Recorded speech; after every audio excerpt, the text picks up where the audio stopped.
Халву тщательно перетираю скалкой. В халву добавляю яйцо, сахар, размягченное сливочное масло. Традиционно это печенье изготавливают с добавлением кофе раф, но вы можете использовать капучино. Всыпаю пакетик с кофе в общий замес, перемешиваю миксером. Всыпаю половину муки от общего замеса и разрыхлитель, перемешиваю.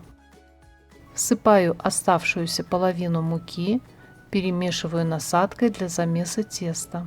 Недолго вымешиваю тесто руками, убираю в холодильник на 5-10 минут. Выкладываю тесто на стол, обсыпанный мукой, и раскатываю его скалкой по толщине, как на обычное печенье, периодически подсыпая муку, чтобы тесто не прилипало к скалке. На раскатанное тесто наношу оттиски от шпателя. При отсутствии шпателя нанести линии можно также обычным кухонным ножом.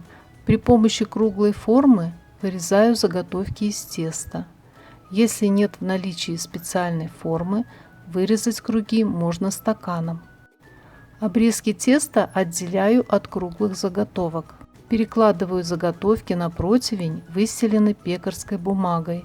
Противень с тестом убираю в холодильник. С тестом из обрезков я проделаю все то же самое.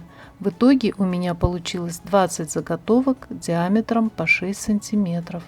Противень с тестом я убираю в заранее разогретую до 180 градусов духовку на 15 минут. Горячее печенье оставляю на решетке. Халвичное печенье с кофе раф получилось хрустящее и рассыпчатое.